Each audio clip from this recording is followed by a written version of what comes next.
Alright guys, in this video I got called out onto a 2010 Mitsubishi OutLander, and the customer concern on this one is that the check engine light is on.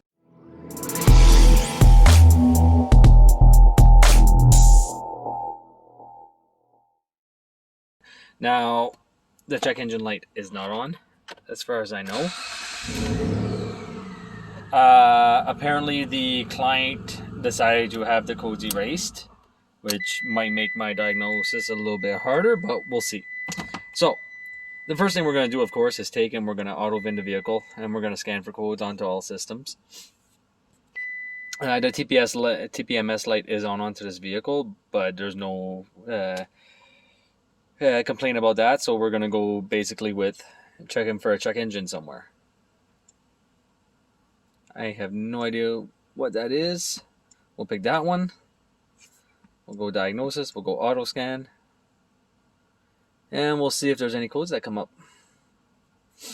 And as you can tell, there's no codes. So while this is scanning, I will take and pause you guys, and I will bring you guys right back. Alright, it's almost done scanning, so I thought I'd bring you guys back right now. And as you can see, we have 4 faults in for the KOS, EMO, keyless, and TPMS. But that, like I said, there is the TPMS light is on, so we'll just check that real quick. And we'll read the codes. And it's not reading any sensor from TPMS.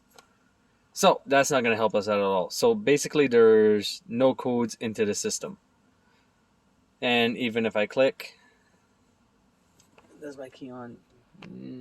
Yeah, okay. So as you can tell, there is no codes anywhere. So that's not really going to help me any. What is going on there? Let's try that again.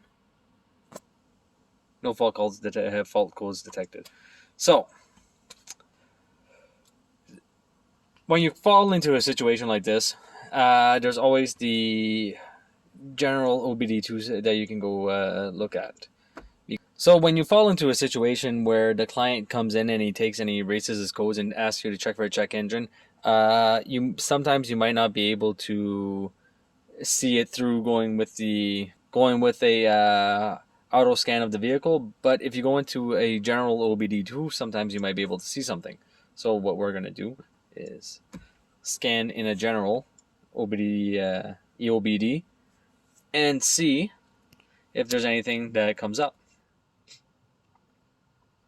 So we have codes found 0, monitors 2, monitors okay, monitors, we'll go check the DTCs anyway.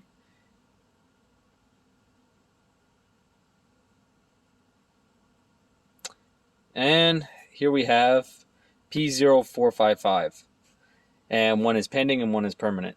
So there are codes in the system, so at least now we have some direction on where to go. So our check engine is most likely caused by a large Evap leak, and now we can start diagnosing the vehicle. So when it comes to Evap leaks, what I like to do is, we'll exit this. We're going to go back into the vehicle with the auto detect feature. We're going to go back into the MPI, GDI, diesel area for the computer. We're going to go back into the engine computer, and we are going to see if there is any test that can be performed. We'll go control unit. We'll go MPI, GDI, diesel. Which I don't know why they just don't call it ECU. But anyway, active test. We'll go special function first. And if you look right here, we have Evap Leak monitor. So what I'm going to do is I'm going to click on that. And I'm going to take and I'm going to see if there is actually an Evap issue onto the vehicle. So when engine running and idle speed is under 1000 revolutions per minute, the monitor can be started. Keep the accelerator position sensor in idle position during the test. Press OK to start. So we're going to start the engine. and this car also has a nice little exhaust leak. We're going to make sure that our idle is below 1,000, which it is. And from there, we are going to take and we are going to press OK. Now, this, if I'm not mistaken, on these vehicles takes roughly about 2 to 3 minutes to perform the test. So what I'm going to end up doing is taking and pausing you guys, and I'll bring you guys back when the test is completed. Alright, so to bring you guys back, the test just completed, and now it says that the evap leak was detected. So now we know that there is an actual issue onto the car. Now, where that issue could be, I don't know yet. We're going to take and we're going to look at it together, but I'm going to give you guys some key points that I like to start out with. Number one, always check your gas cap first, because sometimes people just go gas and put gas in their vehicle and they don't tighten it properly and it creates a large leak. Number two, we could start with the purge valve. It's easy access and it's up onto the engine, so we could do a quick test up there to see if the purge valve is leaking, or we can actually use scan data to go check the purge valve also. And after that, we can go and check the vent valve in the back to see if the vent valve is operating properly. Now, if all those three things are operating properly, then we have to go a little bit further and probably smoke the system. But we're going to start with those three, and after those three, then we'll go further if we need to. So since I already have the engine running, what we're going to do is we're going to exit this area.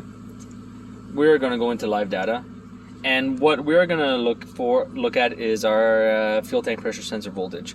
Now, your fuel tank pressure sensor voltage at idle and not during purge should be roughly about 2.5 volts. So we're going to go on to fuel tank pressure sensor. And if you can see, where is it? Here we go. Right here. 2,500 millivolts equals roughly about 2.5 volts. So if we were into a purge right now, I would tend to see the voltage go down. And if it was on too much pressure, the voltage would end up climbing. So with it being at 2,500 millivolts, I'm okay with that. That's telling me that my purge valve is more than likely working properly. Now, we are going to go and test the purge valve physically to make sure that the purge valve actually turns on and off. And then from there, we'll check the gas cap real quick, because that's an easy one. And after that, we'll go and we'll test the vent solenoid. Alright, so your purge solenoid on this vehicle lives under your engine cover. You have 4 10mm bolts that have to be taken out. So you have one here, one over here, one up here, and one here. And that is over onto your engine cover. So after you remove your engine cover, your purge valve sits right here. Now, I'm just going to take the hotel. Oh, try to bring everything in focus for you guys, or in view I should say. We're going to go back. We're going to go to active test now, and we're going to look for our purge valve. So our purge control solenoid valve is right there. For this one, the engine has to be off in order to perform the test. So we want to view active test only, and we are going to test. And I heard it click. I don't know if you guys did. So I'll bring you guys a little bit closer. I hope you guys are hearing that little click.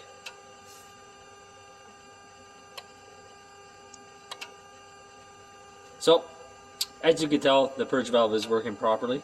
The fuel tank pressure sensor voltage was okay. So, for me, my purge valve is not my issue on this one. So, the next easiest one of them all is to just go check the gas cap, make sure the gas cap is on and tight.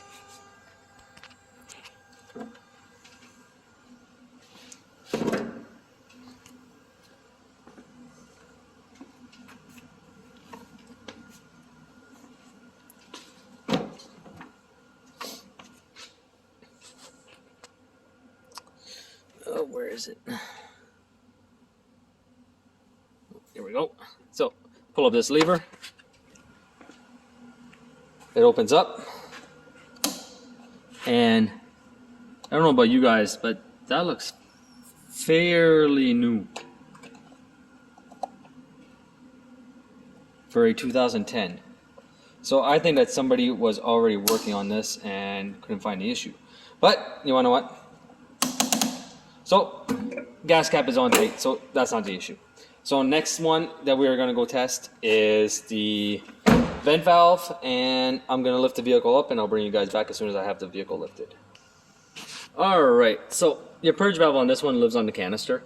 Your canister lives in the back onto the left hand side of right next to your spare. Now, your purge valve is right here. And what I'm going to do, I'm going to take the hotel, and all I'm going to do is activate the purge valve. The vent valve, sorry. And when I activate it, we should hear a pretty loud, distinctive click coming from it. Now, if we don't hear a loud, distinctive click, more than likely we have a bad valve, but we still have wiring that needs to be checked also. But I'm a strong believer of checking the component first before going and digging into the wiring, because I don't actually have the wiring diagram with me on this one. So hopefully we get lucky and the purge valve is no good. So I'm going to take the hotel, actuate it, and we're going to see what's going on. And I forgot the hotel all the way over there, so I'm just going to go get it. Alright, so this actually works out pretty nice. Has a nice little hanger for the hotel right there. So we're just going to exit that real quick. We're going to exit that one. We're going to go into vent solenoid. And we're going to perform the same test. So we're going to go view active test only. We're going to test it now. And we should be hearing a click coming from it. And as you can tell, I didn't hear anything. Now, the downfall is right now I actually don't have a bulb to test. But you want to know what? I'm going to try to see if I can't find a light bulb. And if I can, I will plug it in so we can test the powers and grounds coming from the PCM up to the vent valve. Alright, so what I'm going to do, because of where the wiring is located, I found a light bulb. I don't know if it works, but we're going to test it. Is I'm going to remove the vent valve to gain better access to the wiring, and then we're going to take and retest the vent valve with a light bulb in place of the vent valve on the connector. So I'll be right back. Alright, so I have the... Oh, better get my light. It kind of fell. Let's get that. There we go. Alright, so I have the valve unhooked. I have the light bulb lightly connected to the connector. What we're going to do now is, I haven't done this yet, we're going to see if the wire integrity is good. I know these bulbs don't carry much amperage, but it still gives a pretty good indication that either it's good or it's bad. So we're going to take and test the test button, try to get you guys in frame too with the light. And we're going to test. Come on. There we go. And the light bulb lights. So what does that leave? That leaves the vent valve. So what we're going to do now is we're going to go back to the front of the vehicle. I'm going to take and hook the vent valve up to some connectors. We're going to test it at the battery, and we're also going to ohm it. Because just because the valve isn't setting a code doesn't mean that it's good. So what we're going to do now is go and up to the front of the vehicle, test the purge valve physically, and see if it works. Alright guys, so I have the vent valve taken off, and I have it connected to some test leads, and I have one lead connected to battery negative already. So what we're going to do is take and touch on to battery positive. Now, if everything works, we should hear a loud click. And that's not a click that you're hearing, you're actually sparking, because it's stuck and it's probably making the amperage climb too high. So, pretty definitive that the vent valve is no good. So what I'm going to do, I'm going to take and give it a, as one of my viewers said, a technical tap, and we're going to try to see if we can't get it to work. Now I don't have a hammer, so I'm just going to...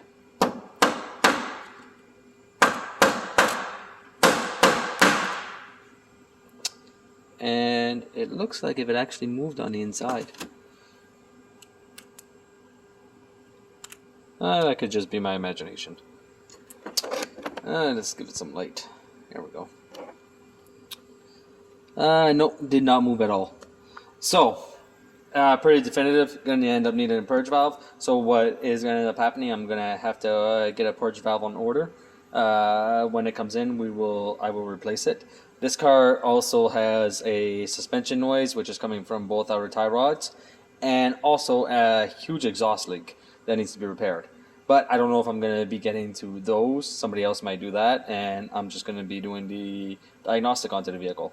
So I hope you guys enjoyed this video, and I will see you guys next time.